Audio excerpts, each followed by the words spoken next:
ሐረግ ድራማ በክፍል 105 የናታን ሲገርመን ጽዮን ታስራለች ማለት ነው። ጽዮን የታሰረችበት እንግዲህ አቤልን ያላበሰው ናታን መታሰሩን ስትሰማ የናታን ቪዲዮ ከዛ በፊት አቤል ጋር ስለነበረ እሱን ቪዲዮ አሳይቶ ነው ያሳሰረው ብላ እንግዲህ በንዴት በር ላይ ስታገኘው ጽዮን እንግዲህ ወቅታው ነበር።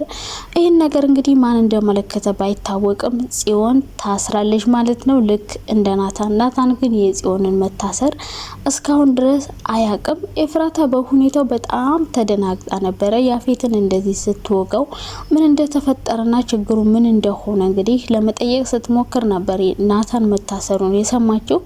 ይሄ ነገር እንግዲህ ቪዲዮ የእውነት ታይቶ ነው ብላ በጣም አዝና ተግዛ ተደናግጣ ነበረ። የለፋውበት ነገር ሁሉ ገደል ገባ፣ ከንቱ ሆነ። መጨረሻ ላይ ስደርስ በመጨረሻ ተበላሽ የሚል ሀዘን ውስጥ ገብታ ነበር። ነገር ግን የታሰረበት ምክንያት በቪዲዮ ሳይሆን በዶክተሩ ሞት መሆኑን ስትሰማ እንግዲህ ኤፍራታ በትንሹም ቢሆን ተረጋግታለች ማለት ነው። ይሄ ነገር እንዴት እንደተፈጠረ እያሰበች ነበረ። አሁን ላይ የጽዮን መታሰር ለያፌት በጣም ከባድ ነገር ሆኖበታል። ምክንያቱም ጽዮን እህቱ ናት፣ እንድትታሰር አይፈልግም፣ ምንም እንድትሆን አይፈልግም። እሷ ወንድሟ እንደሆነ ባታቅም፣ ነገር ግን ያፌት ለጽዮን በጣም ነው የሚያስብላት፣ በጣም ነው የሚጨነቅላት። እንግዲህ እስር ቤትም ሊጠይቃት ሄዶ ነበረ። እሷም እንግዲህ ምን ፈልገ መጣ ከኔ? ምን ልታደርግ ነው የመጣው? እኔን ለማናደር ነው ወይስ ለኔ ያዝነልኝ ነው? በማለት እንግዲህ እነዚህን መስቀለኛ ጥያቄዎች ለያፌት እያቀረበችለት ነበረ። እኔ አንቺን በመጥፎ አይቼሽ አላቅም፣ በጣም ነው ማከብርሽ፣ በጣም ነው የምጨነቅልሽ፣ እንደዚህ እንድትሆኝብኝ አልፈልግም በማለት እንግዲህ በቅርቡ እንደሚያስፈታት ነግሯት ሄዷል ማለት ነው። በእርግጠኝነት ጽዮንን ያስፈታታል። ምክንያቱም አቤልን ሂድና ምንም እንዳላደረገች ለፖሊሶች ተናገርና ጽዮን ከእስር ቤት ማውጣት አለባት እያለ ነው ያፌት። እንግዲህ በቅርቡ ጽዮን ከእስር ቤት ልትወጣ ትችላለች ማለት ነው። ናታንስ ማን ከእስር ቤት ሊያስወጣው ይችላል? ዲያራ እንግዲህ የናታንን መታሰር ስትሰማ በድንጋጤ እናቷን ማየትም ማናገርም የማትፈልገው ልጅ እንግዲህ ናታን መታሰሩን ስትሰማ እናቷን ጠጋ ብላ ያዋራቻት ነበረ። እባክሽ ናታንን አስፈችልኝ፣ የምትፈልጊውን ነገር አድርግልሻለሁ ትይ ነበረ። ስለዚህ የምፈልገውን ነገር አድርግልኝ፣ ናታንን አስፈቹ እያለች እንግዲህ ዲያራ እናቷን መለማመጥ ጀምራለች። እናትየው ግን በፊት ብትይ ኑሮ አድርግልሽ ነበር፣ አሁን ግን ከኔ ርቀሻል፣ ከወንድምሽ ጋር ሆነሽ እኔን ጠልተሽኛል በማለት የዲያራ እናት ፈቃደኛ እንዳልሆነች ለዲያራ ነግራታለች። ዲያራም ልመናዋን ቀጥላለች። ስለዚህ ናታንን ማን የሚያስፈታው ይመስላችኋል? የዲያራ እናት ወይስ ደግሞ ኤፍራታ እውነቱን ተናግራ ያፌት እንደሆነ ዶክተሩን የገደለው ተናግራ ያፌትን ወደ መቀመቅ ወርውራ ናታንን የምታስፈታው ይመስላችኋል? ወይስ ደግሞ መረጃው በደንብ ተጣርቶ ራሳቸው ፖሊሶች እውነቱን አውቀውት ናታን ነጻ እንደሆነ አውቀው የሚለቁት ይመስላችኋል? ግምታችሁን ኮሜንት ላይ አስቀምጡልኝ ማለት ነው። በሌላ በኩል እስካሁን ድረስ የኤፍራታ ልጅ ለማስወረድ የጀመረው እቅድ ያፌት አልተሳካለትም ማለት ነው። ምክንያቱም ያኔ የሰጣትን መድኃኒት ስለተፋችው ድጋሚ መድኃኒት እንዴት መስጠት እንዳለበት እያሰበ ነው ማለት ነው። አሁንም ቢሆን ሀሳቡን እንዳልቀየረ እርግጠኛ ነኝ።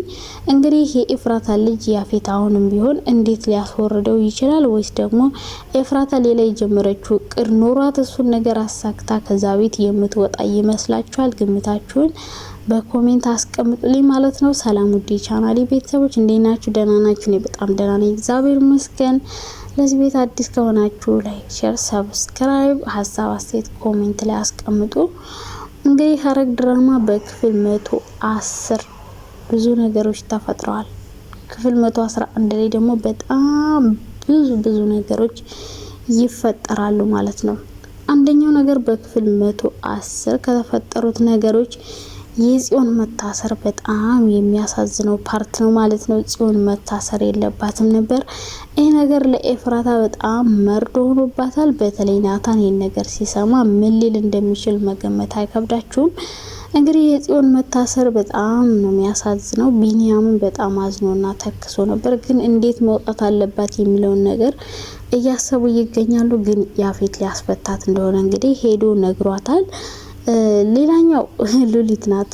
ሉሊት እንግዲህ እዛ ቤት ውስጥ ሆና ሁሉም ስለወጡላት በጣም ቤቱ ሰፍቷት በደስታ እየፈነጠዘች ነው። አንዴ እየጨፈረች ነው፣ አንዴ በቃ ብዙ ነገሮችን እያደረገች ነው። ቤቱ ላይ እየተሽከረከረችበት ትገኛለች። ጽዮን ምን አለ እዛው በቀረችልኝ፣ ምን አለ ባልተመለሰች የሚል ጸሎቷን ጀምራለች ማለት ነው ሉሊት። እንደውም ናኦድ እንግዲህ ሄዶ ቤዛን እንድጠራላት ጠይቋት ነበር። እሷ ግን እያላገጠችበት አንዴ መጥረጊያ አንዴ መክተፊያ እያመጣች እንግዲህ እችናት ቤዛ እችትል ቤዛ እያለች እንግዲህ እሷንም ስትቀልድበት ከቆየች በኋላ ናኦድ በጣም ተናዶ ነበር የሄደው። ስልክ ስትደውልለትም አታነሳም፣ ማግኘትም አትፈልግም። ጽዮን ተስፋ ቆርጣለች።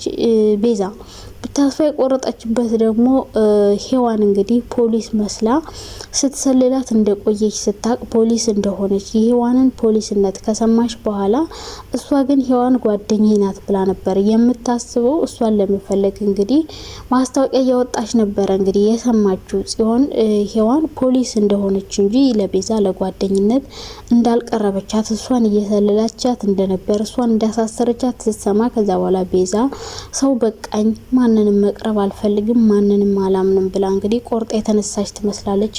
ናኦድም እንግዲህ በቤዛ ፍቅር እየተንከራተተ ፈጣሪ ሆይ የኔ ካላደረካት ባልሰጠኝ በማለት ጸሎቱን ተያይዞታል ማለት ነው። እንግዲህ ናኦድ ቤዛን ፍለጋ መጥቶ አቷት ተመልሶ ሄዷል። የእውነት እንግዲህ ቤዛ ከናኦድ ለመራቅ ያሰበች ይመስላችኋል? አሁንም ቤዛ የናታን ፍቅር ይወጣላት አይመስለኝም። ምክንያቱም በተደጋጋሚ እየሄደች እየጠየቀችው ነው። እስር ቤት እንዴት ነህ? ደህና ነህ? ምን ሆንክ? ምን ተፈጠረ? እያለች እየጠየቀችው ነበር። ናታን በመታሰሩ በጣም አዝናለች፣ ታግዛለች ቤዛ ማለት ነው። እንግዲህ የናታን መታሰር ኤፍራታም ሰምታለች። በመጨረሻ ግን ሁሉም ሰዎች ነቅተዋል ማለት ነው። የያፌት እጅ እንዳለበት ሁሉም እየተጠራጠሩ ይገኛሉ። ኤፍራታም ቢንያምም ተጠራጥሯል ማለት ነው።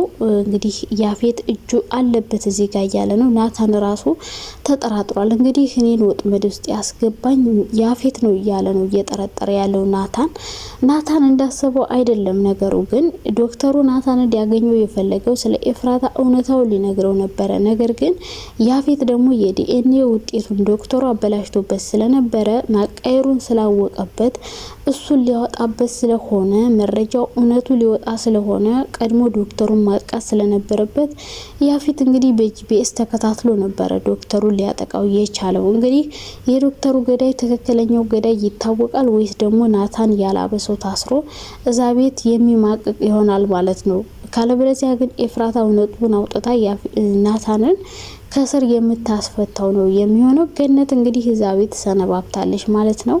አሁንም ስራዋን እዛው ቀጥላለች። እንደ ሰራተኛ ሆና እያገለገለች ልጇን እያየች ትገኛለች ማለት ነው። አቤል እንግዲህ ማን እንደወጋውና እንዴት እንደሆነ ብጠይቀው ሊነግራት አልፈለገም።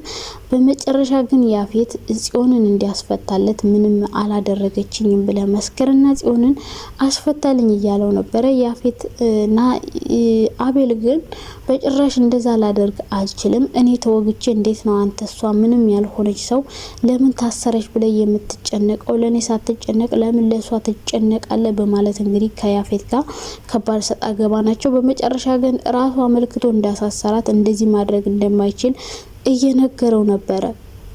እንግዲህ እንዴት ነው ያፌት ጽዮንን ሊያስፈታት የሚችለው? በጭራሽ ጽዮን እንድትታሰር አይፈልግም ያፌት፣ ምክንያቱም እህቱ ስለሆነች ነው። ናታንስ እንዴት ነው ከስር ሊወጣ የሚችለው? የእውነት የዲያራ እናት የምታስወጣው ይመስላችኋል ወይስ ከወንጀሉ ነጻ እንደሆነ አውቆ ራሳቸው ፖሊሶቹ የሚያስወጡት ይሆናል? በቀጣይ ክፍል የምናየው ይሆናል። እስከዛ ባይ ባይ።